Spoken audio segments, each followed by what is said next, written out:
네, 안녕하세요. 반갑습니다. 먼저 제 소개를 하면요. 경북대학교 철학과의 교수로 근무하고 있는 방인이라고 합니다. 오늘 제가 강연하게 된 계기는요. 이 범어도서관에서 특성화 프로그램의 한 부분으로서 수성 인문학 강좌가 있습니다. 그 수성 인문학 강좌에 사실 오늘 이제 두 번째로 알고 있는데요. 제가 담당하게 될 내용은 동양 고전을 통해서 본 과학과 우리의 삶입니다.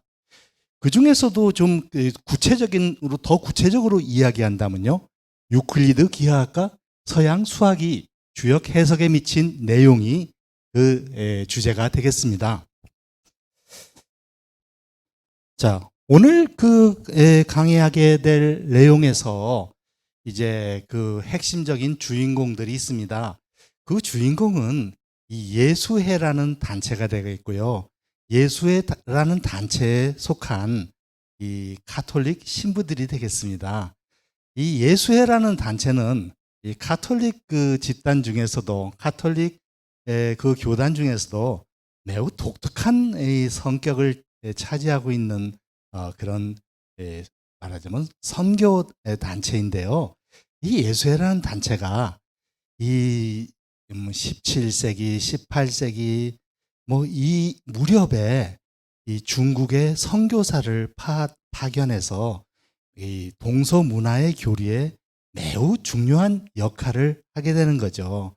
물론 이제 이 사람들이 파견된 목적은요, 뭐 예수의 말씀, 기독교의 말씀, 가톨릭의 교리를 전파하기 위해서 이렇게 왔던 거예요. 근데 이제 이 사람들이 이제 그 전파할 때 독특한 전략을 쓰게 되었어요. 그 독특한 전략이라는 것이 뭐냐면은 이 어코모데이셔니즘이라고 해가지고요. 우리가 그걸 적응주의 전략이라고 하는데요. 자, 이 적응주의 전략에서 이거를 이제 이 다른 용어로 말하면은 이 보유론이라고도 합니다.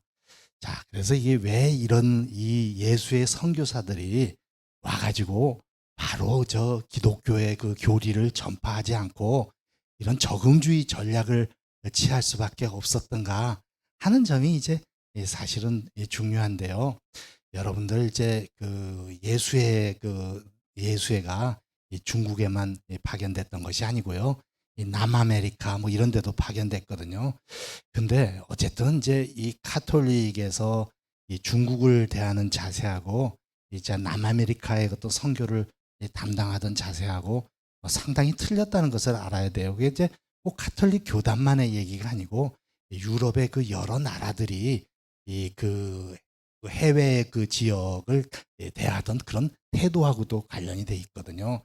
그러니까 이제 여러분들이 이제 남아메리카에 이렇게 카톨릭 교단이 갈 때는 사실은 뭐 스페인이라든가 포르투갈이라든가 뭐 이런 데에서 뭐 군대를 같이 보내가지고 이 선교 한편에선 선교하고 한편으로선 이제 이 군대를 파견해가지고 이렇게 했잖아요. 그래가지고 사실은 이 그 아메리칸 인디언들 입장에서 보면 자기들 문화가 짓밟히고 막 엄청난 그 피해를 당하게 되는 그런 사건들이 있었습니다. 여러분들 이제 영화 미션이라는 영화가 옛날에 있어가지고 우리나라에서도 방영된 적이 있었는데요. 어쨌든 뭐 이제 이 뭐 국가적인 그 차원에서 그 거기에서 이제 경제적으로 뭐 수탈하고 뭐 이런 거 하고 또 이 종교적인 차원에서 뭐 이 기독교의 메시지를 전파하고는 하는 거하고는 분명히 차원이 다르고 접근하는 방식도 달랐지만요. 어쨌든 이제 남아메리카에서 벌어졌던 상황하고 중국에서 벌어졌던 상황하고는 상당히 틀렸다.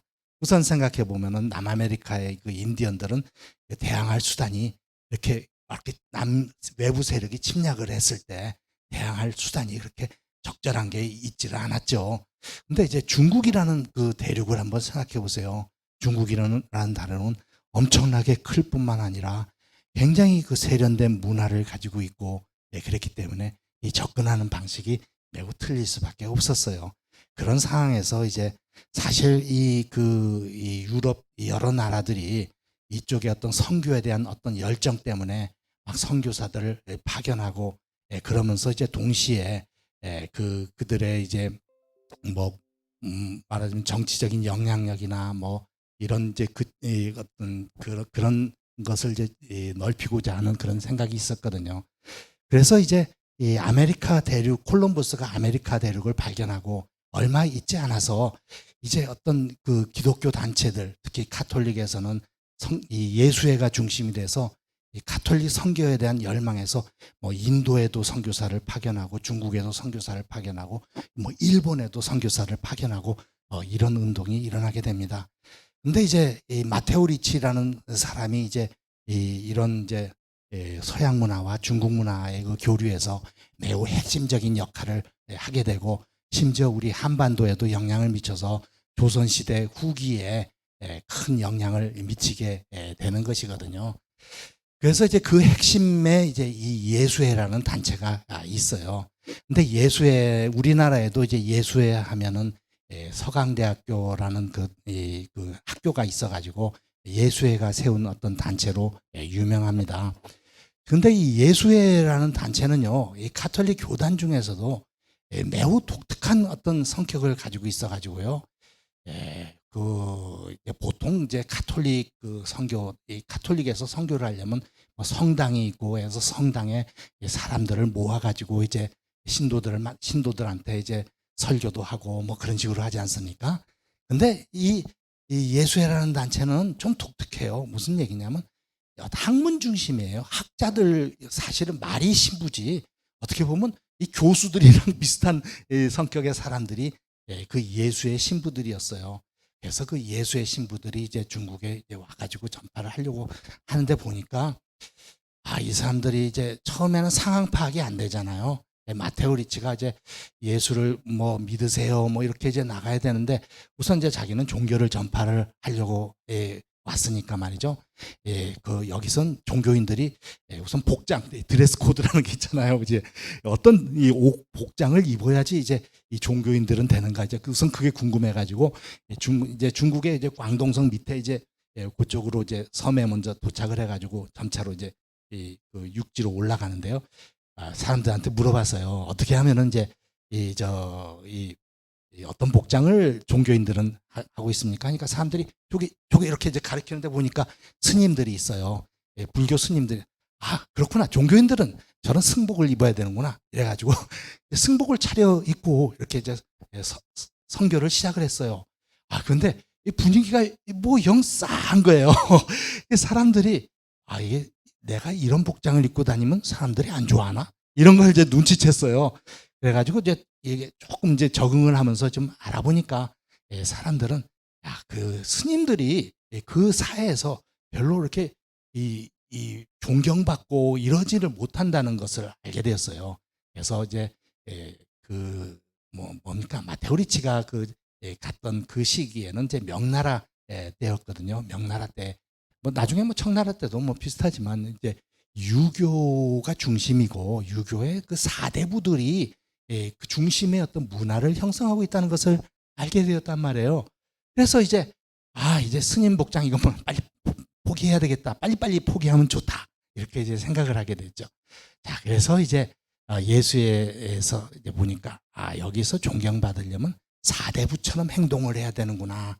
말하자면 유교 지식인으로 행동하지 않으면은 이 사회에서 존경받지 못한다는 것을 알게 되었습니다. 그래서 이제 이 거대한 이 중국 제국에 이제 적응하려면은 자, 이렇게 이제 사람들하고 중국 지식인들이 이제 이 사회의 어떤 중심이니까 이 사람들하고 친해져야 되겠다. 이렇게 해서 그럼 이 사람들하고 친해지려면 어떻게 해야 되느냐 해서 이제 물론 이제 자기가 선교하러 온 목적은 그잖아요.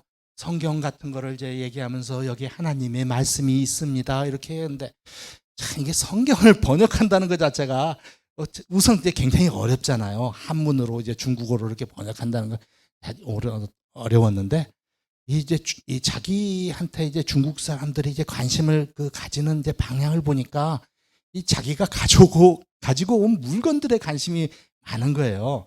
이제 특히 이 사람들이 이제 자기가 가져온 시계 있잖아요. 시계에 관심을 갖고 있는 것에 주목을 하게 됐어요. 이 시계나 오늘날도 있잖아요. 이 명품 시계라는 것이 그 가치는 위력은 이제 대단합니다. 누구한테 선물을 할 때 뭐 시계 뭐 아주 고가의 시계 뭐 1,000만 원도 넘는 시계도 있을 수 있잖아요. 뭐 그런 시계를 이제 선물해 가지고 이렇게 하는데 옛날 이제 이 동양에는 이 중국이라든가 뭐 하여튼 시계가 없었어요. 시계라는 것은 이제 서양 사람들이 이제 새로 이렇게 만들어낸 어떤 신기한 물품이거든요. 그래서 이제 이런 것을 하나 시계를 딱 이제 예를 들어서 이 사람들의 이제 그 목적은 그 선교 전략에서 이제 이 기독교를 이제 열심히 그 널리 이제 퍼뜨려야 되는데 그때 이제 그 이 사람들이 이제 생각한 거는 매우 우두머리 있잖아요. 이 뭐 그 지도자라든가 관리라든가 뭐 총독이라든가 뭐 이런 사람들을 통하면은 이제 말하자면 상명하달식의 어떤 그런 문화이기 때문에 매우 효과적이다. 그리고 그 사람들의 허락을 받지 못한다면 여기에서 이 선교 자체를 하는 것이 불가능하다 하는 것을 알았기 때문에 우선 이제 그 가지고 온 시계를 그 고위 관리들한테 선물을 하게 됐죠.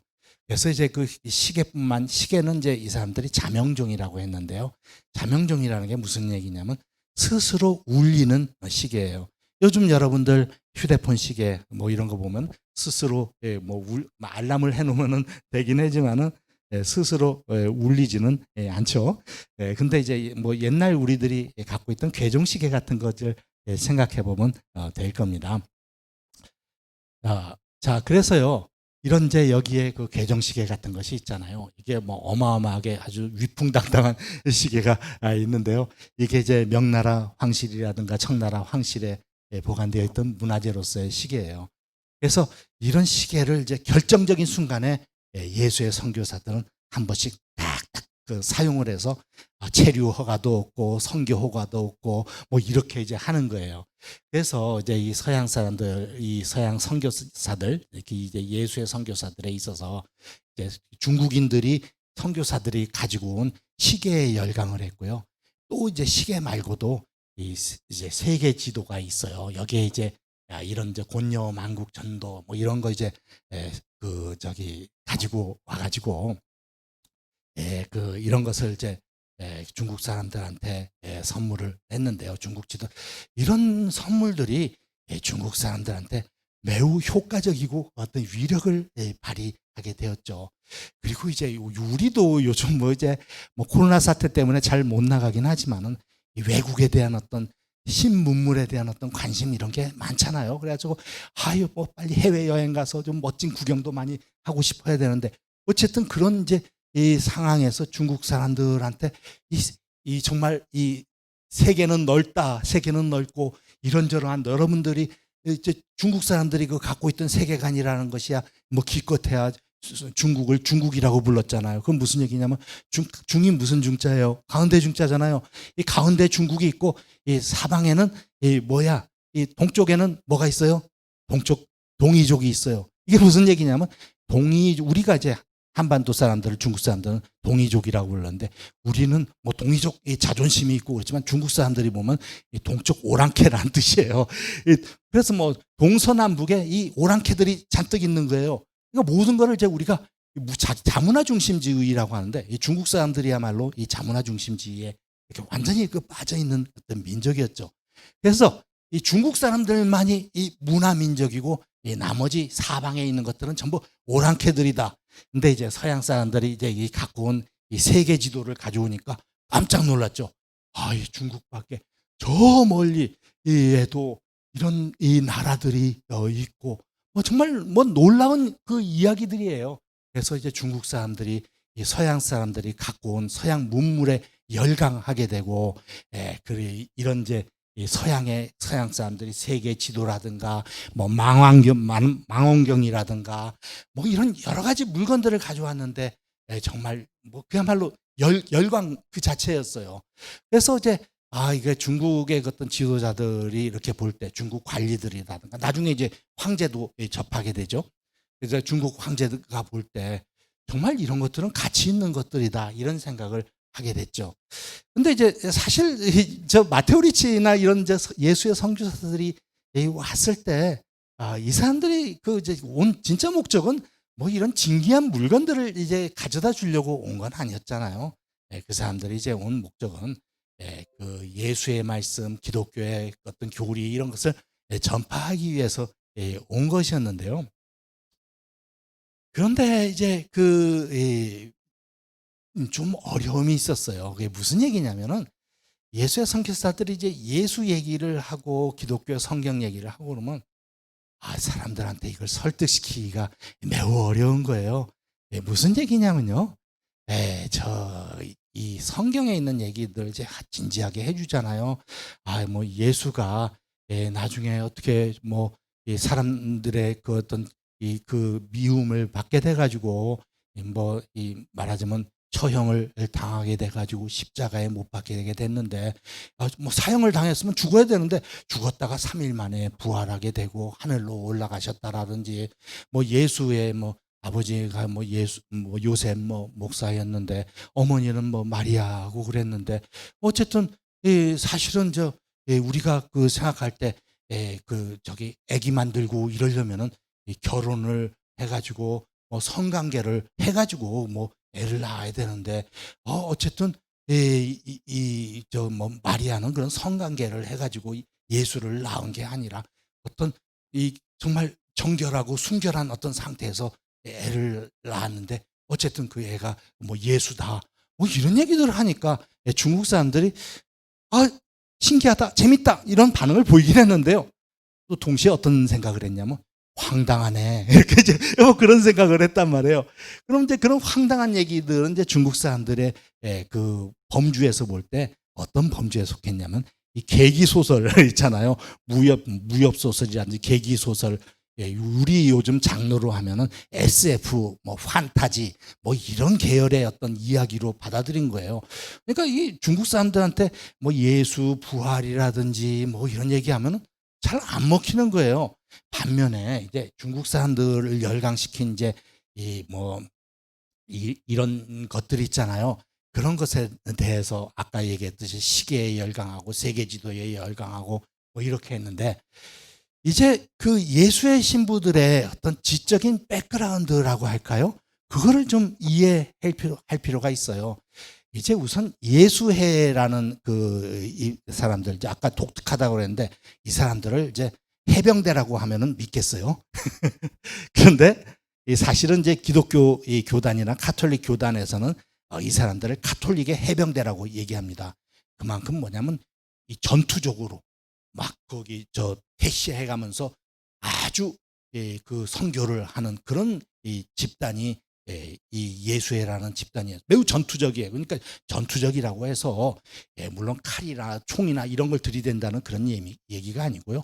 이 사람들은 정말 자기들을 어떤 예수의 병사로서 막 사실은 중국이나 이런 데 가려면 일단 가는 데만 뭐 9개월 걸리고 뭐 1년 걸리고 그 당시에는 이랬어요. 요즘처럼 뭐 한 9시간 9개월이 아니라 9시간 비행기 타고 가면 유럽에 도착하고 그런 시기가 아니거든요.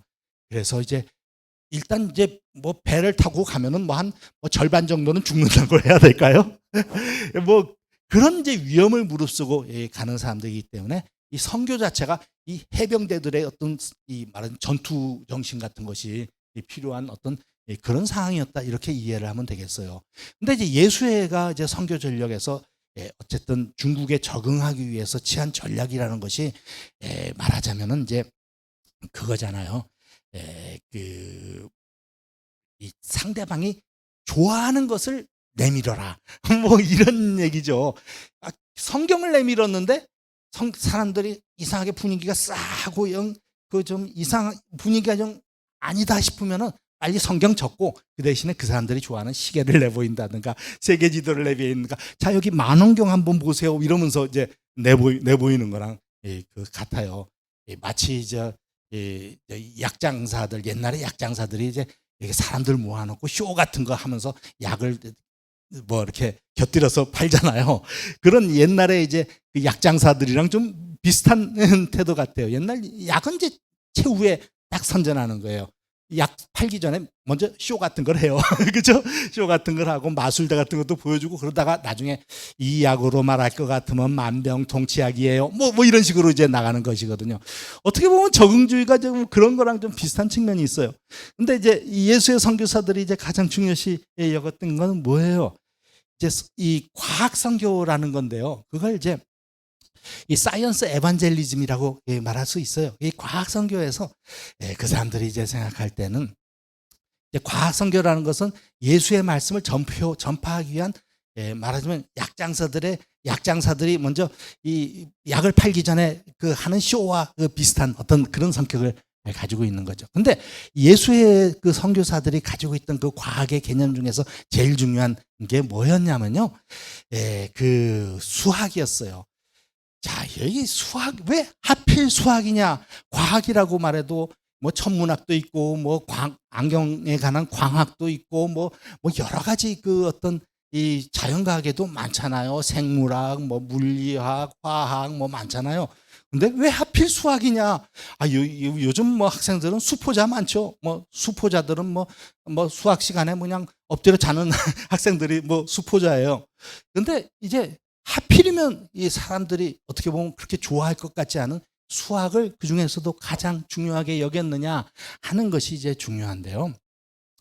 우선 예수의 그 선교사들 자신이 이 수학에 대해서 매우 중요시했어요. 이제 그거는 서양 문화의 역사를 좀 알아야 되는데요. 여러분들이 이제 그리스 문화의 서양 문화의 원료라는 게 뭐예요?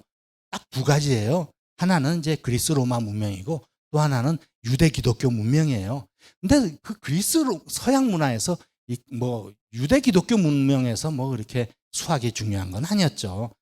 뭐 수학을 완전히 무시한 건 아니었겠지만요. 어쨌든 이제 그 그리스 로마 문명에서 수학이 중요했고요. 특히 이제 그리스 철학에서 수학이 중요했다는 것을 이해하는 것이 매우 중요해요. 그래서 그리스의 철학에서 보면요. 여러분들 이제 옛날에 이제 이런 아카데미아라고 해서 이제 큰 이제 지식의 전당이 그려져 있고 거기에서 뭐 소크라테스도 나오고 플라톤도 나오고 뭐 이런 사람들이 잔뜩 모여 있는데 그 뭐 입구에 이제 뭐라고 써 있냐면 뭐 기하학을 모르는 자는 이 문에 들어오지 말라 뭐 이런 식으로 써 있었다 그래요. 그러니까 뭐 쉽게 얘기해서 기하학이라는 게 수학의 한 분야 아니에요. 근데 이제 수학을 모르면 수포자는 말하자면 이 지식의 전당에 들어올 자격조차도 없는 거예요. 그래서 서양의 사실 수학이 이제 중요한 거는 사실 수학이라는 것은 그 자체로는 매우 관념적이고 사변적인 학문이에요. 수학자가 뭐 물리학, 뭐 화학자나 이런 사람들처럼 뭐 물질을 갖다 놓고 뭐 실험하고 그런 일은 별로 없거든요. 수학자들은 펜대를 굴려가지고 이렇게 생각하고 그 엎드려 가지고 이렇게 뭐 풀기 좋아하는 수학자들도 많다고 그래요. 그러니까 꼭 실험해 가지고 뭐 그렇게 하는 그런 게 아니거든요. 자, 그래서 일단 이 기하학이라는 것이 이제 수학의 큰 분야이고요. 그리고 이제 이 당시에 대항해 시대라고 그랬잖아요. 그 이제 큰 범선을 이제 제작을 해가지고 튼튼한 범선을 만들어가지고 그걸 가지고 뭐 아메리카도 가고 저기 뭐 중국도 가고 인도도 가고 뭐 그러던 시기였단 말이에요.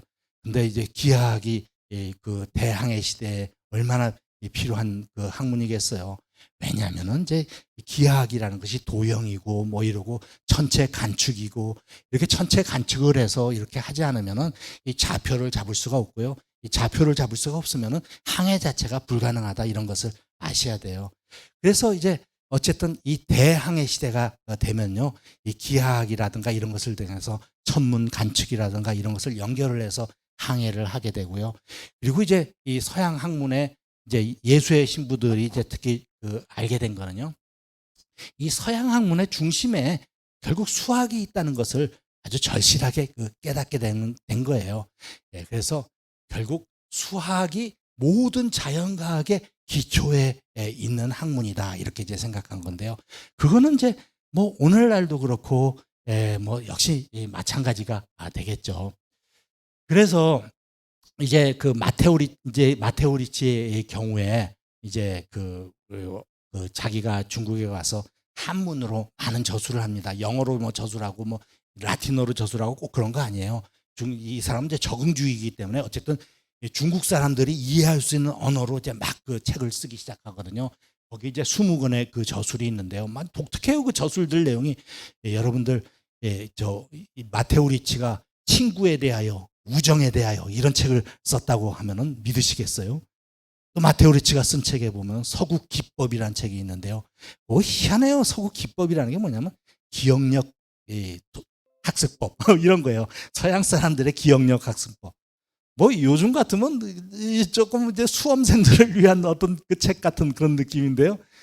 어쨌든 마테오 리치가 대단한 기억력을 가지고 있었던 사람인데요. 중국 사람들이 깜짝깜짝 놀래요. 뭐 이제 중국 사람 이제 이 적응주의 전략을 내가서 중국 사람들은 노노맹자, 대학중용 이런 사설을 중요시한다 이런 걸 이제 알게 돼가지고 막 사설을 어쨌든 중국 사람들한테 접근하려면 조금 뭐 노노맹자님, 공자, 가라사대 뭐 이런 걸 좀 알아야지 이 사람들하고 대화가 되겠구나 이렇게 해서 이제 하는데요. 마테오 리치가 이제 중국 사람들이 접근하기 위해서 여러분 논어라면 첫 구절서부터 시작해가지고 외우기 시작해가지고 마지막 구절까지 딱 외우는 거예요. 그럼 중국 사람들이 일단 놀래요. 자기들도 못하는 걸 마테오 리치가 하니까. 그 다음에 이제 마지막 구절에서부터 자 이제는 마지막 구절에서부터 다시 외우겠습니다 해가지고 끝에서부터 외우기 시작해서 첫 구절까지 외우는 거예요. 중국 사람들이 그냥 놀라 자빠지는 거예요. 그래가지고 그거 어떻게 다 외웠어? 이렇게 하니까 그래? 그 기억력 방법이 궁금해? 자, 뭐 궁금하면 뭐 내가 좀 가르쳐주지 해가지고 이 서구 기법이라는 책을 써가지고 했는데 어쨌든 이제 마테오 리치가 한 20 그리고 이제 이 사람들한테 자꾸 처음부터 예수 말씀 이렇게 내놓으면은 이 사람들이 거부 반응을 보이니까 이제 어떤 책을 했냐면은 이제 우선 기하원본이라는 책을 했어요. 아까 이제 얘기했듯이 수학을 중요시한다고 그랬잖아요. 수학 중에서도 이제 유클리드의 그 기하학을 이 사람들한테 소개를 해야 되겠다 이런 생각을 했는데요. 정말 그 중요하고도 매우 탁월한 아이디어였어요. 그래서 이제 그 마테오 리치가 유클리드의 그 기하 원본을 거기 이제 번역을 했는데 자기 혼자 번역하면 이제 중국어나 이런 데서 좀 실수할 수 있으니까 중국의 그 지식인하고 이렇게 같이 합작을 해가지고 같이 공동 번역을 이제 해서 소개를 해줬는데 자 그래서 이제 마테오 리치가 이제 20편엔 한ton 20권 이상의 어떤 저술 중에서 가장 중요한 저술은 하나는 기하 원본이고요. 또 하나는 천주시리다. 천주시리는 이제 진짜 마테오 리치가 하고 싶었던 진짜 그 제대로 된 이 기독교에 대한 어떤 천주교에 대한 하나님의 그 어떤 말씀들, 천주교의 교리들을 가지고 중국 사람들한테 설득시키기 위해서 쓴 책이고요. 그래서 이 천주시리는 그 조선에 와서 조선의 지식인들을 감동시켜 가지고 특히 다산 정약용 같은 이 사상가한테 어마어마한 엄청난 영향을 미치게 되었습니다. 뭐 중국 사람들한테 그래서 천주시리도 이제 드디어 해서 기독교에 대해서도 얘기하게 되고 기하 원본을 가지고 이제 유클리드의 그 기하 체계를 이제 알려주게 되었는데요. 일단 천주시리가 갖는 뭐 의미는 잘 아시겠죠. 천주교의 교리를 중국의 유학자들한테 소개해 준다는 의미를 갖는 데 반해서요. 기하 원본은 엄밀한 논증의 바탕을 둔 연역적 이 사유 방식의 중요성을 일깨워 주었다. 여러분들 이제 논리학에서 이제 어떤 중요한 사유 방법이 두 가지가 있어요. 하나는 연역법이고 또 하나는 기납법이에요. 그런데 이제 동양 사회, 뭐 동아시아 사회에서 사실은 이 연역적 사유라는 것은요 그렇게 익숙한 그런 것이 아니었어요. 동양 사람들은 뭘 잘하냐면요 이 기납법에 능숙한 거예요.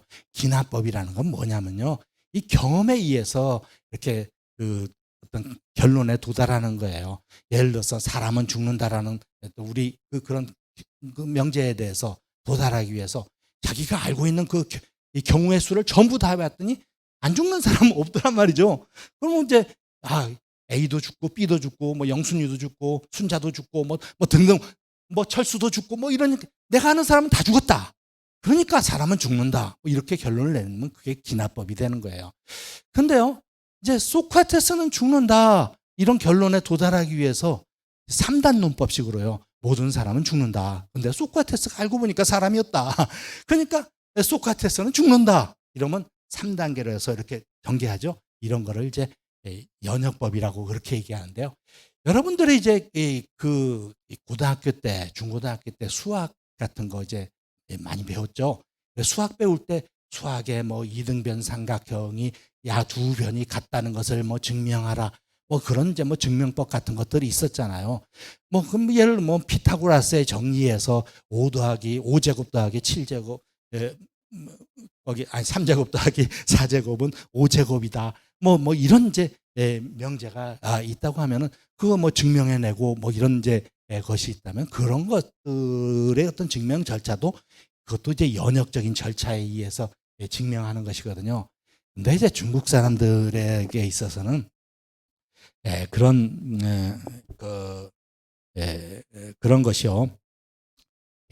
그 익숙치 않았는데 어쨌든 신기하고 그리고 그 어쨌든 우리가 이제 수학이라는 것이 어렵긴 어렵지만은 중국의 지식인들은 이제 어쨌든 지식인들은 이제 머리도 좋고 명민한 사람들이기 때문에 열심히 그거를 따라잡으려고 노력을 해서 기하 유클리드의 그 기하 원본이라는 것을 이해하려고 노력을 했어요. 그러면 그럴수록 이 사람들은 유클리드의 기하 원본 대단하다 이렇게 감탄을 그치 못하고요. 나중에 이제 사고전서라는 그 책이 있거든요. 중국의 그 유명하고 중요한 책들을 전부 모아가지고 편집을 해서 그것이 한 군데 모아놓으면은 불타서 없어질 수도 있으니까 4개의 어떤 서고에 나눠서 분산해서 이제 저장을 했다고 해서 사고전서라고 하는데요. 그 사고전서 편집자에게 이제 그 사고전서의 서문 책 하나하나마다 이제 해제 같은 것을 쓰거든요. 유클리드의 그 기하 원본에 대해서 해제를 쓰면은 거기에다가 뭐라고 얘기하면 극찬을 해놨어요. 이 유클리드의 기하 원본은 이 머리털 한 가락만큼도 오차가 없는 정밀한 학문이다. 이러면서 그냥 뭐 침이 마르도록 극찬을 했단 말이에요. 자, 그래서 이 마테오 리치의 그 유클리드의 그 기하 원본은 뭐 열화와 같은 뭐 엄청난 뭐 박수 소리와 함께 사람들의 그 중국인 지식사회에서 어떤 환심을 사게 됐죠. 묘한 얘기예요. 유클리드 이제 사실 마테오 리치는 사람들이 이제 자기가 번역해놓은 유클리드의 기하 원본을 가지고 사람들이 좋아하니까 이게 내가 가져온 것들을 이렇게 좋아하는구나 하면 기분이 좋을 것 같지만 한편으로는 조금 당황되죠. 내가 이게 수학자로서 여기 중국에 온 건 아닌데 그럼 언제 이게 내 그 본 목적인 하나님의 말씀은 언제 전파하지? 뭐 이런 좀 당혹감과 그런 것들이 있었을 것 같아요. 어쨌든 중국 사회에서 마테오 리치를 전적으로 이게 열렬히 환영한 것은 유클리드의 기하 원본 때문이었지 성경 때문은 아니었다 하는 것을 이제 알 필요가 있어요. 그래서 이 줄리오 알렌이라는 역시 동료 예수의 선교사입니다. 동료 선교사인 줄리오 알렌이가 지었던 대서 서태 리 선생 행정. 마테오 리치를요 리 선생이라고 합니다. 우리 리씨 뭐 이씨하고는 좀 틀리게 이로울 리자로 이렇게 하죠. 그래서 이 리씨의 마테오 리치를 그냥 줄여서 리 선생이라고 하는데요. 중국어로는 리마두라고 그래요. 리마두. 마테오를 이제 마두라고 번역한 거죠. 자, 어쨌든 우리 성씨의 리씨와 다른 이로울 리자 리씨 성을 가진 리마두가 됐는데요. 알렌이가 지은 이제 그 대서서태 리 선생 행적에 따르면 마테오 리치가 이 베이징의 호화로운 묘지에 묻힐 수 있었던 것은 오로지 기하 원본 때문이었다. 참 근데 아이러니컬한 건요. 이 기독교를 제일 싫어하는 집단이 어떤 집단입니까? 공산주의예요. 커뮤니즘. 근데 참 아이러니컬해요. 이 마테오 리치의 무덤은 지금 공산당 중앙본부 뒷뜰에 지금 묻혀져 있습니다. 그 베이징에 이제 가면은 지하철로 이제 중국 공산당의 그 당사 이제 거기 찾아가 가지고요. 거기 가면 이제 나는 뭐 베이징에 갈 때 여기를 찾아가 볼 생각은 못 했는데요. 어쨌든 갈 수가 있게 돼 있어요. 근데 이제 지금은 그렇지만 뭐 공산당이 뭐 최근에 이제 생긴 거니까요. 그 당시에는 이제 어쨌든 이제 그 명나라 황제가 이 장지 묻힐 장지를 내준 거예요. 자, 마테오 리치가 1610년에 그 병으로 죽었어요. 병사하게 됐는데요.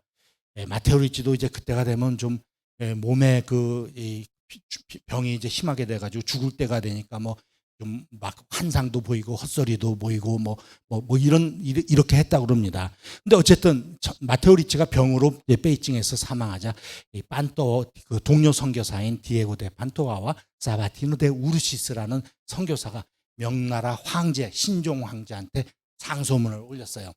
그래가지고 뭐라고 이제 했냐면, 우리 친애하는 이 동료 선교사 마테오 리치가 돌아가셨습니다. 이제 그분을 뭐 다시 이렇게 싸가지고 배에다가 유럽으로 보낼 수는 없는 노릇이니까 여기에 묻힐 수 있게끔 허가를 해주십시오. 이렇게 이제 하죠. 이때 내간 상국 서평고라는 사람을 향해서 그때 그 반발하는 사람이 있었어요. 그래가지고 이제 뭐라고 이제 얘기를 했냐면은, 이렇게 여기 한번 보세요. 그때 한 내간이 상국 선문충에게 물었다. 머나먼 외국에서 온 외국인치고 옛날부터 후한 장례를 치러본 적이 없었는데 오직 마테오 리치 선생에게만 이처럼 후한 장례를 치러주는 이유가 도대체 무엇입니까? 하니까 이 서평고가 얘기했어요. 그대는 예로부터 외국에서 온 이 사람들 중에서 이 마테오 리치 리 선생만큼 이 덕과 학문을 겸비한 사람을 본 적이 있는가?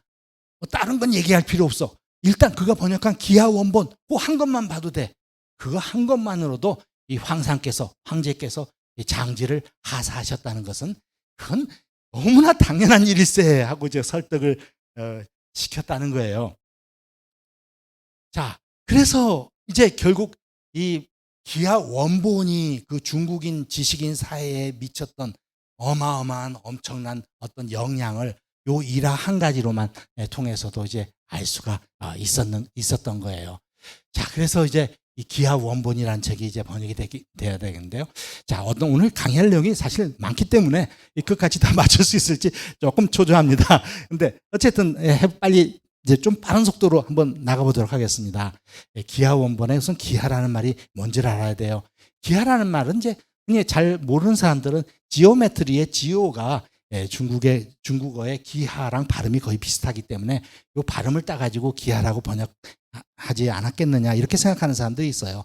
원래 중국 사람들은 그 영어나 뭐 이런 외국어를 그대로 쓰는 일이 별로 없어요. 전부 자기네들 한자로 고쳐가지고 하거든요. 예를 들면 코카콜라 같은 거 있죠. 코카콜라라고 중국 사람들은 안 그래요. 가구, 가락 거의 이제 코카콜라랑 거의 비슷한 중국 발음의 한자를 찾아가지고요. 가구, 입에 옳고 입에 맞고 즐거워할 만하고 뭐 이런 식으로 가구, 가락 이렇게 이제 만들거든요. 근데 이제 기하라는 그 개념은 지오메트리하고 이제 발음을 맞춘 뭐 그런 개념 같지만 사실은 기하라는 말은 중국어에서 원래 고전에서 쓰이던 말이에요. 근데 이제 그 말을 꺼내와 가지고 이제 번역을 했는데요. 우리가 이제 기하학 하면 자꾸 도형 같은 거 생각하게 되잖아요. 기하학적 도형. 근데 이제 원래 중국 고전에서 기하라는 것은 그런 뜻이 아니고요. 영어로 치면 how many, how much, 얼마나, 뭐 어느 정도, 뭐 이거 얼마요, 뭐 이거 얼마만큼, 뭐 이런 거에 해당되는 말이 이 기하라는 그런 말이에요. 이 기하라는 말에 대해서 설명하려면은 아직도 뭐 계속 많이 설명을 해야 되는데 지금 오늘 시간이 짧기 때문에 그 부분은 생략하고 넘어가도록 하겠습니다. 자, 뭐 계속 같은 얘기인데요. 생략하기로 했으니까 과감하게 생략해야죠. 자, 그래서 이제 이 기하 원본이라는 책이 중국에 소개되게 되고 거기에서 가장 중요한 역할을 한 사람이 마테오 리치죠. 자, 그럼 이제 우리 본론으로 슬슬 들어가야 되겠는데요. 이 마테오 리치라는 사람이 어떻게 해서 이 기하학적인 지식을 중국 고전인 이 주역과 연계시키게 되는가 하는 그런 거예요. 자, 마테오 리치가 이제 중국 사람들한테 이렇게 선교를 하려다 보니까요. 걸림돌이 있었어요. 그건 뭐냐면 이 중국 사람들이 갖고 있는 철학 그 자체였어요. 여러분들 이제 잘 알겠지만은 중국 철학사에 송원, 명청 뭐 이런 시대가 있지 않습니까? 그런 시대는 다 주자의 어떤 이 성리학의 영향을 강하게 받고 어떤 철학적 전통이 이어지던 그 시기였어요.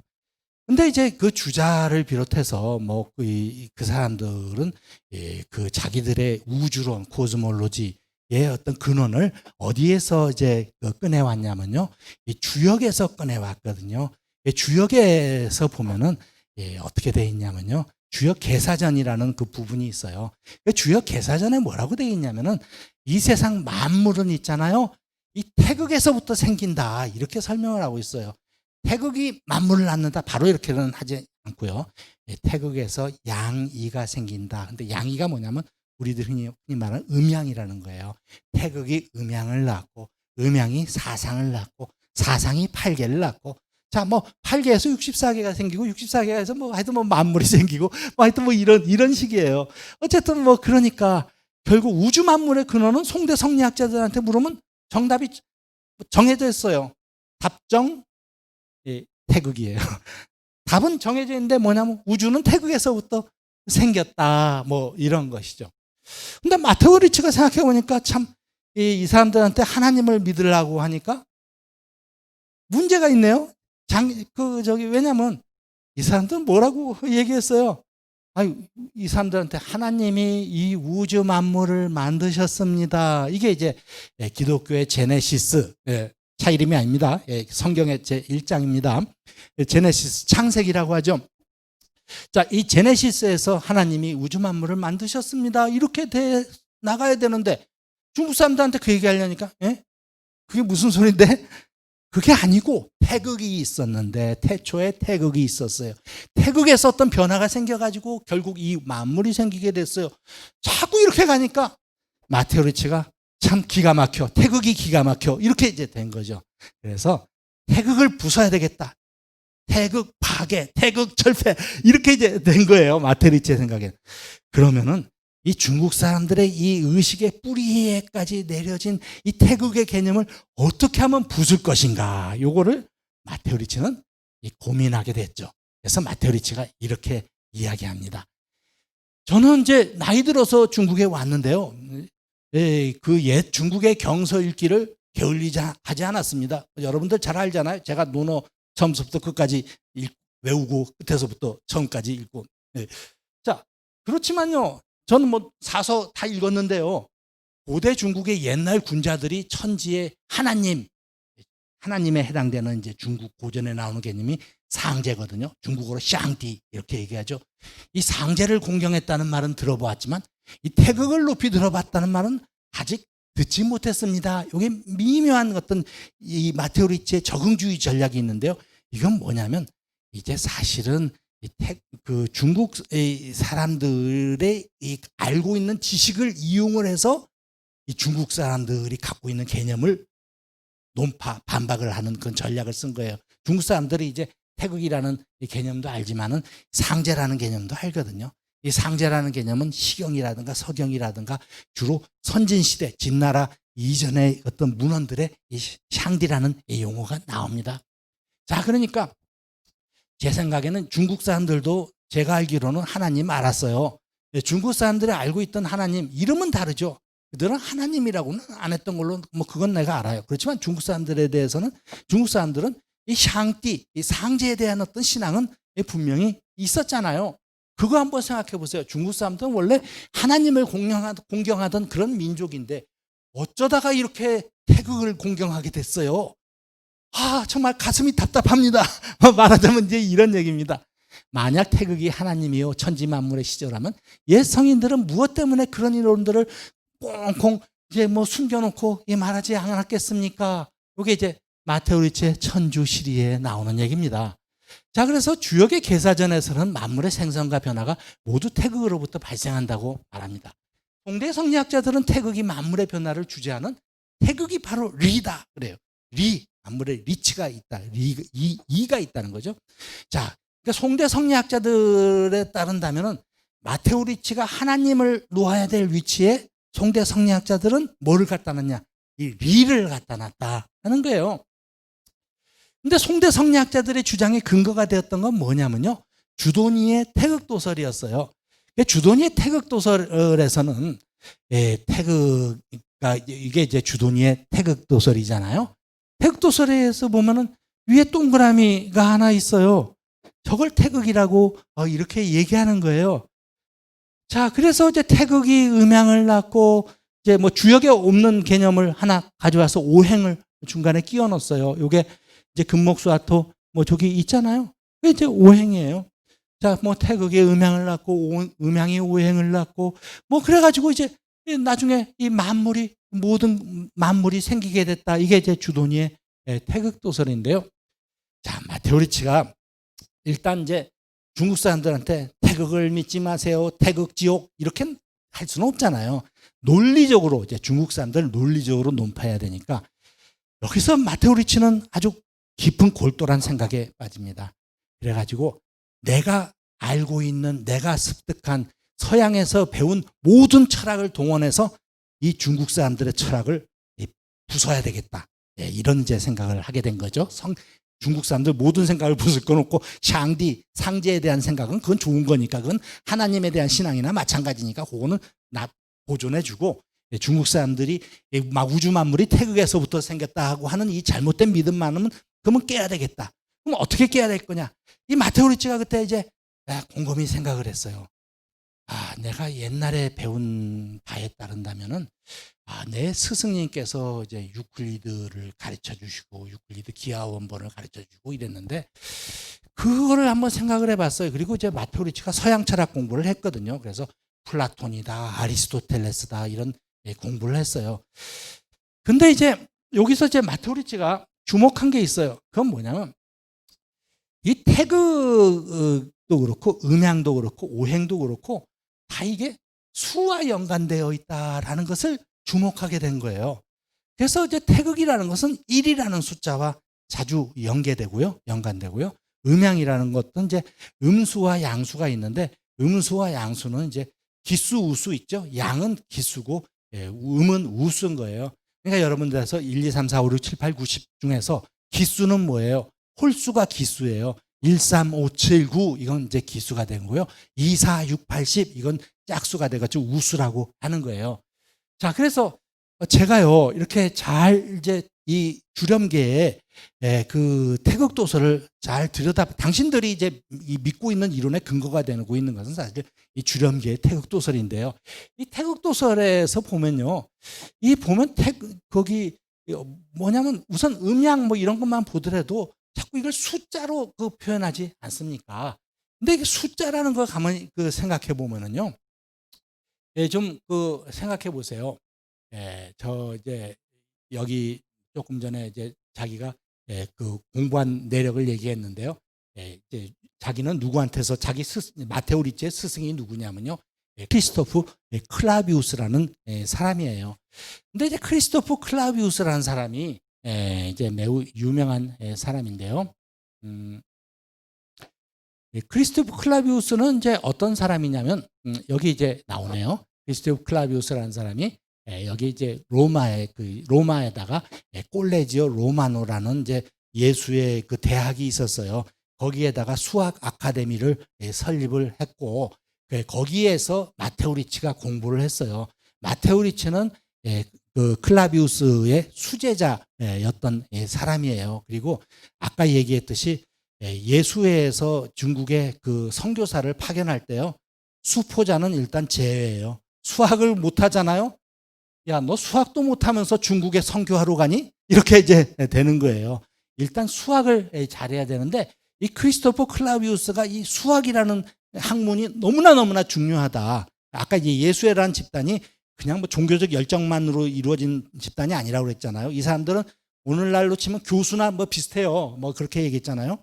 그래서 이제 크리스토퍼 클라비우스가 유럽에서 이 최고 수준의 그 뭐 수학자 뭐 한 5손가락 꼽으면은 그 안에 들어갈 수 있는 이 정도의 그 당시에 최고의 수학자가 클라비우스라는 수학자였는데 그 사람이 예수회에서 설립한 대학에서 수학을 가르치고 그 중에 이제 수제자가 마테오 리치였다 이제 하는 거예요. 그래서 이제 일단 이제 마테오 리치가 뭐라고 얘기하냐면은 이렇게 이제 태극 개념을 이제 공격을 해야 되잖아요. 제일 중요한 거는 태극을 부숴야지 하나님이 그 자리에 들어선다. 뭐 이런 전략이잖아요. 그래서 이제 이렇게 이제 조금 전에는 이제 태극을 막 공격했잖아요. 근데 그 천주시리 그 이후에 천주시리 이후에 한 1년쯤 지난 다음에요. 마테오 1604년에 이제 천주시리가 출간되는데요. 1605년에 예수의 총장, 말하자면 자기들 중에서 가장 우두머리가 되는 거예요. 예수의 이제 총장인 클라우디오 아쿠아비바한테 편지를 써요. 뭐 계속 편지를 씁니다. 이 사람들은 이제 파견 나와 있던 사람들이기 때문에요. 계속 편지를 써가지고 이제 주고받고 하면서 이제 선교 전략을 뭐 논의하고 뭐 그렇겠죠. 여러분들 아쿠아라는 말 많이 들어보셨죠? 아쿠아 뭐예요? 물이에요, 물. 비바라는 말은 아니에요. 살아있다는 얘기예요. 우리말로 치면 아쿠아비바는 생수, 생수예요. 자, 어쨌든 뭐 번역한다면 난 생수라고 번역하게 했어요. 어쨌든 생수 총장님한테 편지를 썼어요. 아쿠아비바 총장님한테 편지를 써가지고 이제 여기에서 매우 철학적인 얘기를 합니다. 만약 이 중국인들이 마침내 태극을 실체적이고 지성적이고 무한한 제1원리로 이해한다면 우리는 이것이 다름 아닌 하나님이라고 말하는데 동의할 것입니다. 이건 이제 자기들끼리 한 편지이기 때문에 중국어로 쓰여 있지 않고요. 자기들 말로 쓰여 있습니다. 뭐 저는 이제 라틴어를 잘 이해하지 못하기 때문에 일단 영어 번역을 여기다 첨부했습니다. 자, 이때 이제 뭐라고 중요한 건요. 앞에서는 어떻게 얘기했냐면요. 태극이 수라면은 그것은 실체가 될 수 없다. 이렇게 이제 공격을 한 거예요. 여기에서 이제 제일 중요한 이제 서양 철학의 그 개념들이 등장하는데요. 하나는 실체고 또 하나는 속성이라는 개념이에요.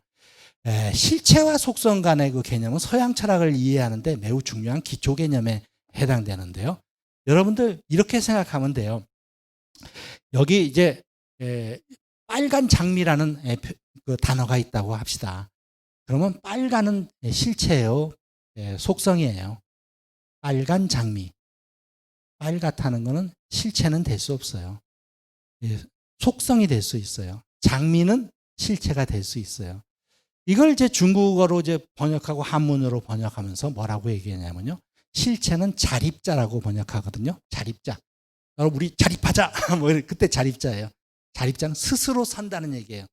혼자 있을 수, 스스로 존재할 수 있는 존재를 실체라고 서양 사람들은 생각했다. 영어로는 substance라고 그래요. substance. 자, 그래서 그거 이제 실체예요. 쉽게 얘기해서 아까 빨간 장미 혼자 있을 수 있어요, 없어요? 있습니다. 장미 혼자 존재할 수 있잖아요. 근데 빨간 장미에서 빨갛다라는, 자, 레드 로즈라고 할 때 이 레드가 혼자 존재할 수 있어요, 없어요?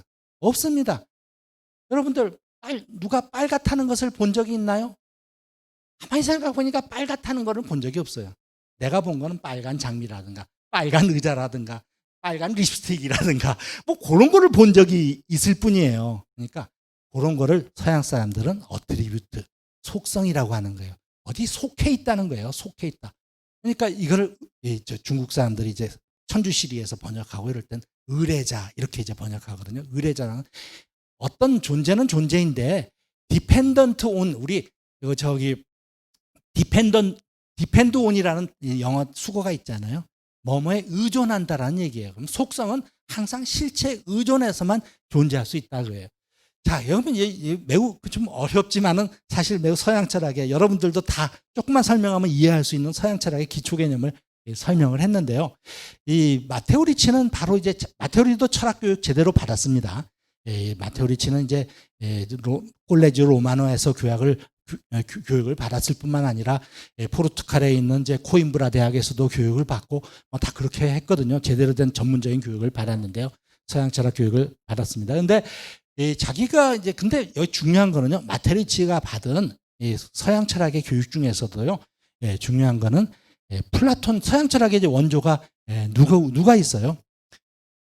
여러분들이 이제 알 때 플라톤과 아리스토텔레스가 있지 않습니까?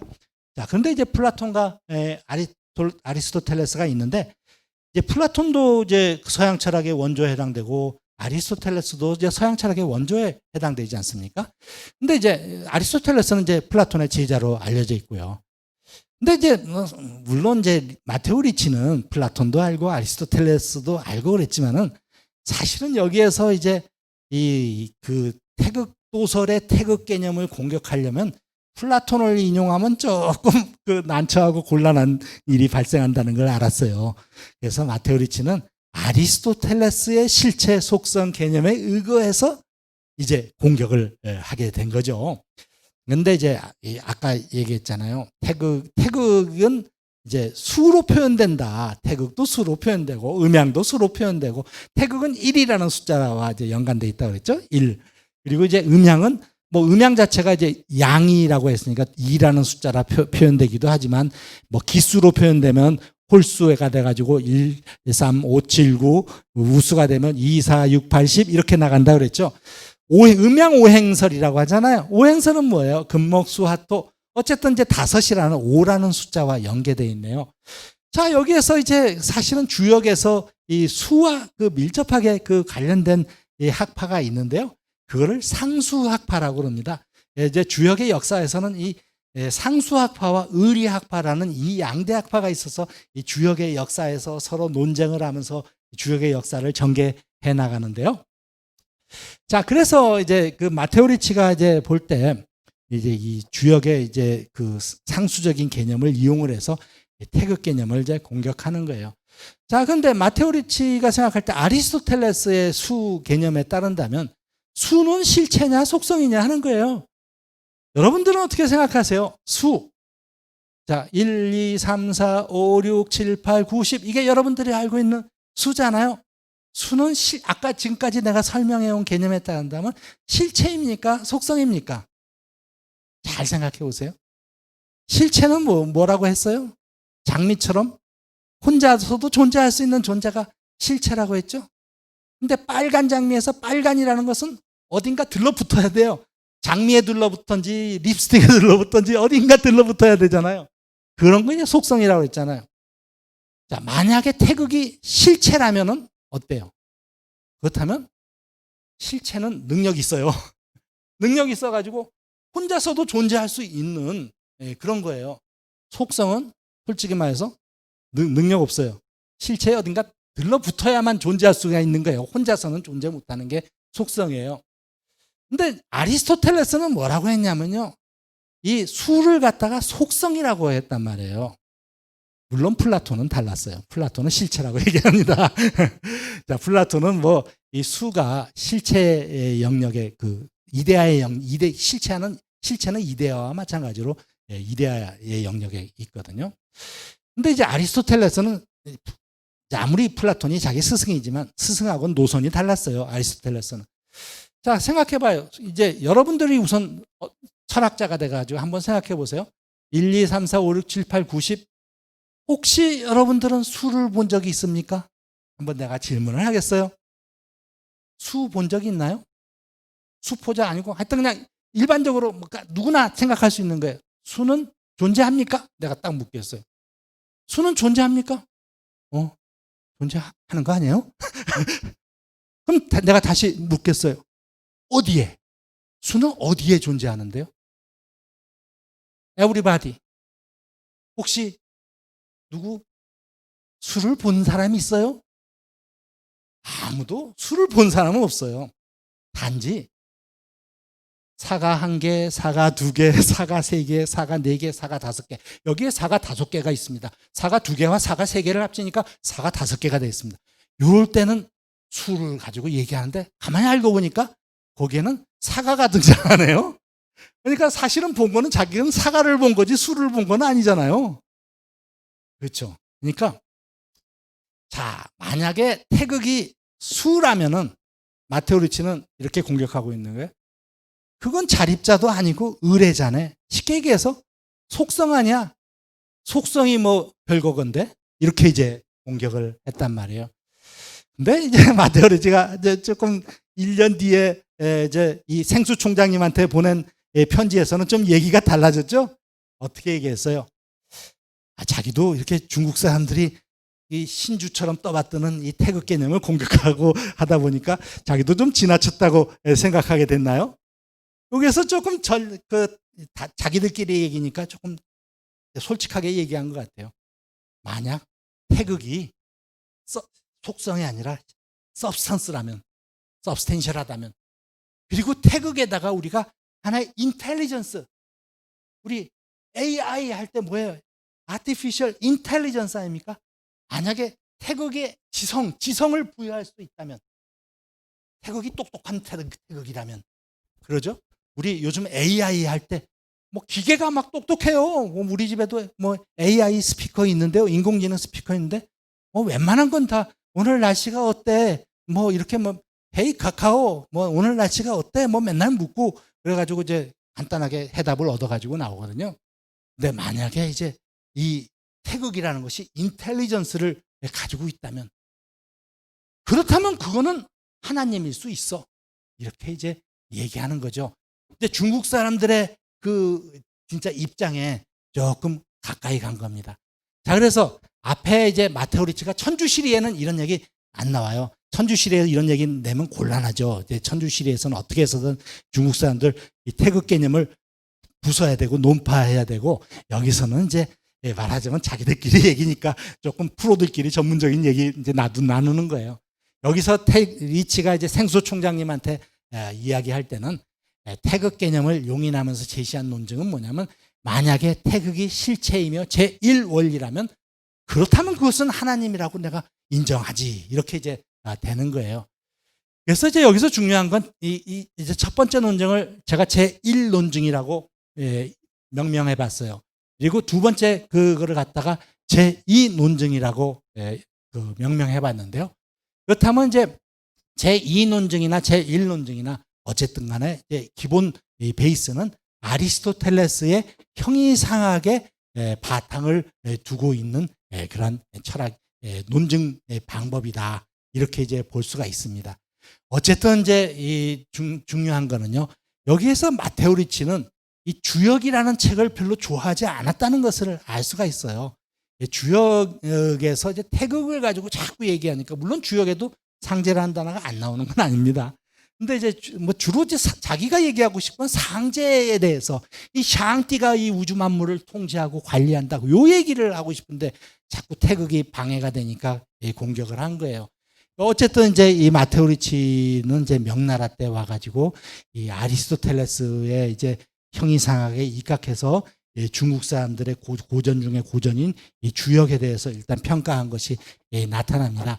자, 한번 읽어볼게요. 마테오 리치가 천주시리에서 태극을 리로 보는 성리학의 관점을 받아들이는 것을 주저했던 까닭은, 만약에 태극을 받아들인다고 할 때, 그렇다면 이건 내가 온 목적과는 달리 유신론이 아니라 무신론을 용이하게 되는 결과가, 이 세상은 말하자면 하나님 없이도 잘 돌아가, 이렇게 되는 것이거든요. 태극에서 음양이 생기고, 음양에서 뭐 오행이 생기고, 오행에서 만물이, 하나님은 끼어들지 않아도 이 세상은 마치 자동기계처럼 잘 돌아가네, 이렇게 되기 때문에 이제 마테오 리치가 공격을 한 거예요. 그런데 이제 마테오 리치가 이제 이 기독교의 어떤 씨를 뿌리고 성교의 씨앗을 뿌려가지고, 그 다음도 이제 예수의 신부들은 잘 나갔어요. 명나라 때 잘 나가고 이제 청나라로 바뀌잖아요. 이제 명나라가 멸망하면서 예수의 신부들은 공포에 떨었던 것 같아요. 이제 우리는 어떻게 되는 거지? 그런데 사실은 청나라 때 들어가서도 또 잘 나갔어요, 예수의 신부들은. 왜냐하면 청나라 황제가 이렇게 보는 관점에서는 예수의 신부들이 가져온 있잖아요. 이 아까 시계에 있었잖아요. 이 자명종, 예수의 신부들은 계속 자기들한테 이 좋은 선물을 많이 가져다 주는 이 존재였던 거예요. 그래서 이제 그 계속 예수의 신부들을 이제 받아들이게 되는데요. 그래서 그 중에 이제 활약했던 사람이, 사실은 이제 오늘 제가 많은 얘기를 하고 싶었던 예수의 신부가 이 조아킴 부베라는 신부인데요. 제가 이제 걱정하는 거는, 오늘 제가 준비해온 파일이요, 한 55페이지까지 나갑니다. 근데 이제 조금 있으면 이제 뭐 좀 마감해야 될 시간이 거의 다가오는 것 같아요. 그래서 오늘 조아킴 부베에 대한 어떤 이야기를 얼마나 많이 할 수 있을지, 그거는 오늘은 간만 보는 걸로 할까요? 어쨌든 이제 좀 얘기해 보기로 하겠습니다. 자, 조아킴 부베가 되면은 이 태극에 대한 어떤 이해가 마테오 리치하고는 천양지체로 달라지게 됩니다.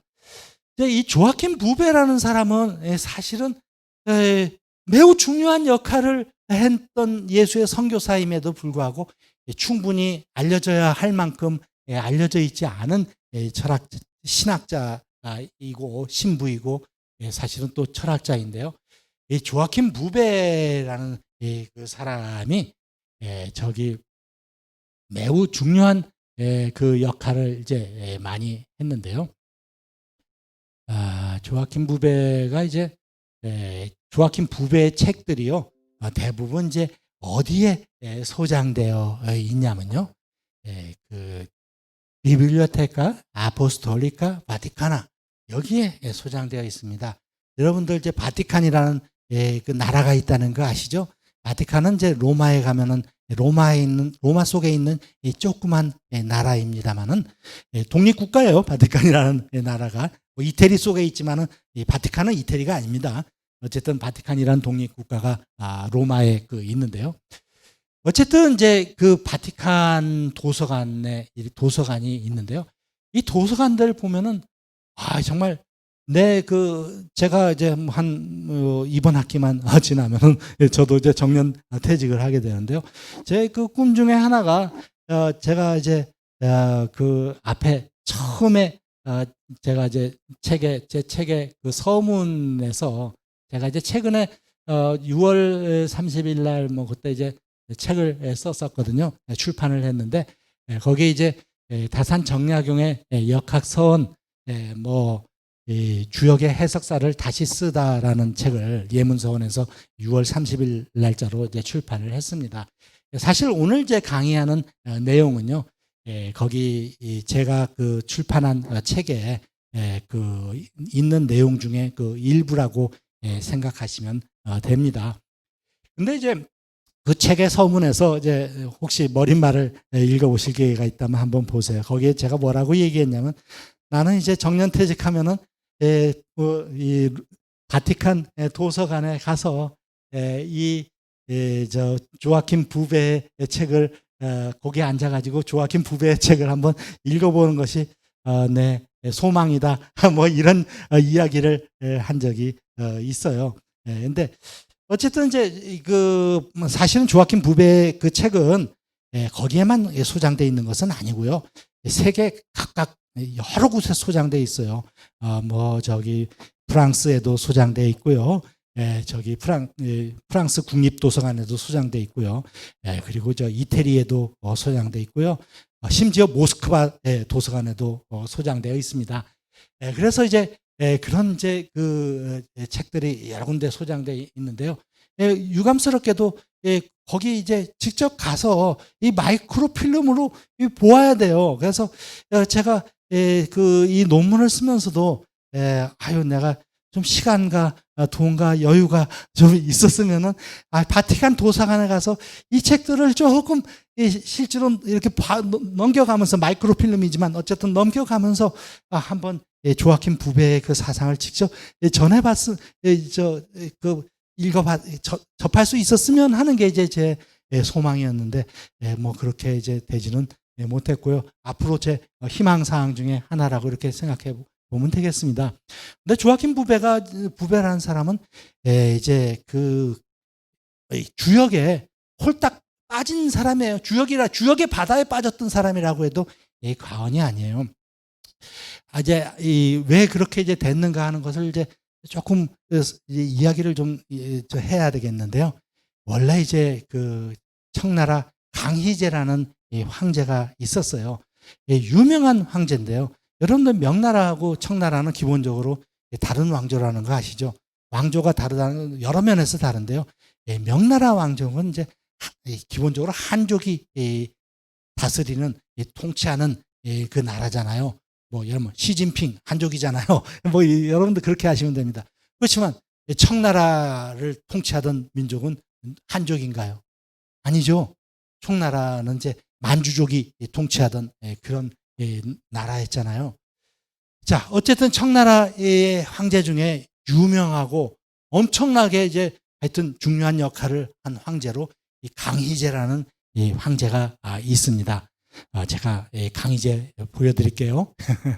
강희제라는 황제가 있었는데, 이 강희제라는 황제는 이 유클리드 번역된 그 유클리드의 그 기하 원본, 이거에 그냥 완전히 꽂혔던 사람이라고나 얘기할까요?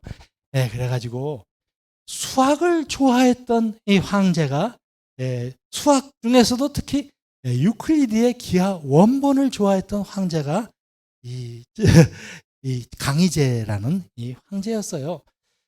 근데 이제 원래 조아킴 부배가요, 이제 오기 전에는 이 페르비스트라는 예수의 선교사가 강희제한테 유클리드의 그 기하 원본을 가르치고 있었어요.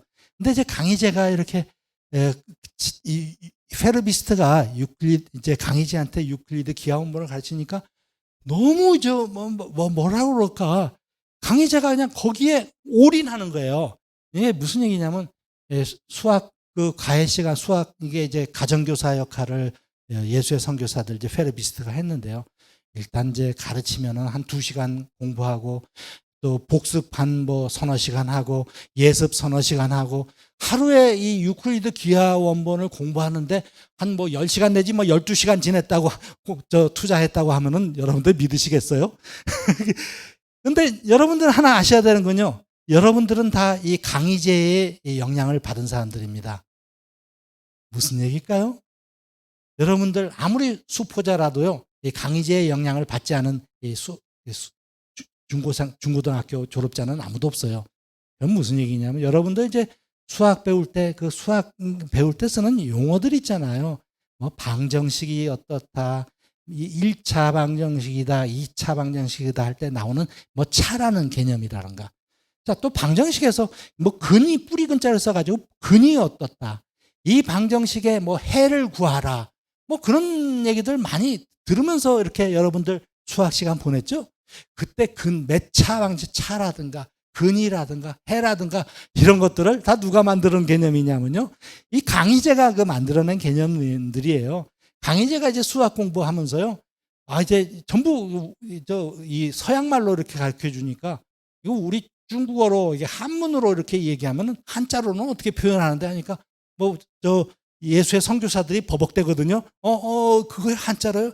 그러니까 이제 강희제가 이 용어들을 만들어 가지고 요렇게 번역하면 어떻겠습니까, 사부님? 뭐 이렇게 이제 해가지고 예수의 신부들이 생각할 때도 뭐 자기들은 한자나 이런 거 잘 모르긴 해도 그럴듯하거든요. 그러니까 이게 접수가 돼가지고 이게 말하자면 오늘날의 이 코리아에까지 영향을 미쳐가지고 코리아에서도 이 수학 공부를 할 때는 강희제가 썼던 용어를 사용을 해서 공부를 하고 있는 거예요. 자, 근데 이제 시간이 얼마 안 남았기 때문에요, 결정적인 이 일화 하나만 얘기하고 끝내야 되고, 어떻게 해서 유클리드 기하학에 청나라 이 강희제가 그토록 매료되고 했던가 하는 것을 좀 일화를 소개하겠습니다. 원래 이제 그 강희제라는 사람은 아주 어린 나이에 청나라 황제가 된 사람이에요. 근데 이제 이 강희제 어릴 때 이제 원로 대신들이 섭정을 했어요. 그래서 강희제한테는 파워가 실려 있지 않았던 거예요. 근데 이제 그 만주족의 그 원로 대신이 너무나 이제 큰 영향력을 발휘해 가지고 좀 그 청나라 황제는 완전히 뭐 허수아비나 꼭두각시에 불과하고 이제 그런 강희제가 그런 시절이 있었어요. 근데 이제 그 강희제가 어릴 때 이제 그냥 이름만 황제였을 때 어떤 이 사건이 있었냐면요, 예수의 선교사들은 잔뜩 들어와 있고 그런데 이제 일식이 발생하게 됐어요. 그래서 이제 일식이 발생할 거라는 것을 대강 다 알고 있었어요. 그런데 이제 그 당시에 이제 이 일식이 발생하는 현상을 두고 전통적인 이제 명나라의 달력을 쓰던 그 사람들이 있었고요. 그리고 이제 예수의 선교사들은 자기들의 이제 서양 캘린더, 서양 달력에 이거해 가지고 서양 천문학적인 지식에 이거해 가지고 이제 그 일식이 올 것이라는 걸 예언했고, 또 다른 하나의 달력이 있었는데요, 해해력이라는 것이 있었어요. 그건 이제 무슬림 아랍에서 건너온 달력이었는데요. 어쨌든 이제 일식이 일어날 것이라는 건 이미 그 정해진 상황이었고, 단지 일식을 얼마나 정확하게 예측하느냐 하는 것만이 이제 문제가 되던 상황이었어요. 그래서 이제 1665년 1월 16일에 이 자금성 오문이라는 데가 있어요. 중국에 자금성 가면 엄청나게 큰 문이 있어요. 자, 여기 이제 요 밑에 사람들 있는 거 보면 이 자금성 오문이 얼마나 큰 문인지 아시겠죠? 예, 그 앞에 이제 전부 모이라고 했어요. 예, 해가지고 이 강희제가 그 한 말을 한번 인용해 볼게요. 강희제는 자기가 수학에 관심을 갖게 된 것은 어떤 사건이 계기가 됐는지를 밝혔습니다. 자, 자기 신하들한테 이야기한 거예요. 너희들은 단지 짐이 산술에 정통한 점을 알지 내가 왜 이 수학을 배우게 되었는지 알지 못할 것이다.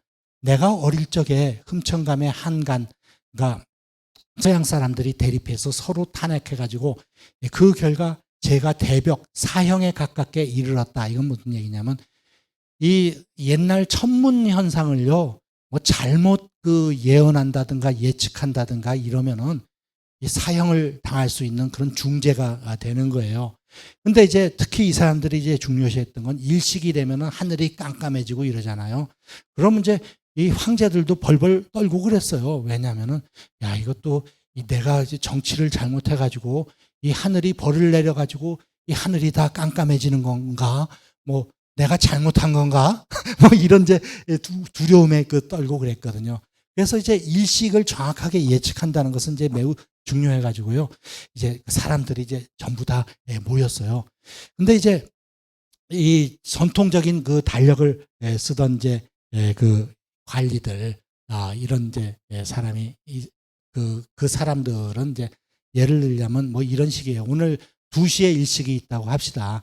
그런데 이제 이 세 개의 달력에 의존하는 천문학자들이 서로 다른 시간을 예측한 거예요. 한쪽에서는 이제 2시에 해가 어두워집니다. 한데 한쪽엔 2시 반입니다 하고 한쪽은 3시입니다. 이렇게 얘기한 거예요. 근데 이제 전통적인 달력에 의존하던 사람은 2시라고 딱 주장을 했어요. 뭐 예입니다. 이제 정확한 거는 이제 아니고 예인데요. 2시가 되니까 하늘이 쨍쨍해요. 전혀 어두워지지 않아요. 그래가지고 이제 매우 초조해졌어요. 전통 이제 양강선이라고 이제 이 전통 달력에 의존해서 서양 천문학자, 서양 선교사들과 대립각을 세우고 있었던 사람이 있었거든요. 자, 2시 반, 이 무슬림 달력, 해력에 의존하던 사람, 그 시간이 왔는데, 역시 하늘은 쨍쨍해요. 자, 그러면 이제, 여러분, 3시에 그 일식이 온다고 이제 서양 선교사들이 예측했다고 합시다. 이제 양강선이는, 이제 매우 초조해진 거예요. 어떻게 되냐면, 야, 만약에 정말로 3시에 하늘이 깜깜해지면 어떡하지? 이런 초조감에 있어가지고 어떻게 해서든 이 서양 선교사들이 하는 예측을 잘못된 걸로 만들어야 되겠다 해가지고 한 2시 45분쯤 옛날에 그 시각 예보관한테 가가지고 너 2시 45분쯤 되면은 크게 외쳐라. 3시가 됐습니다. 하고 외쳐라. 이제 말하자면 가짜로 잘 그렇게 외치라. 그래서 이제 이 사람이 그 사주를 받아가지고 2시 45분인데도 3시가 됐습니다 하고 외친 거예요. 근데 이상한 일이 발생했어요.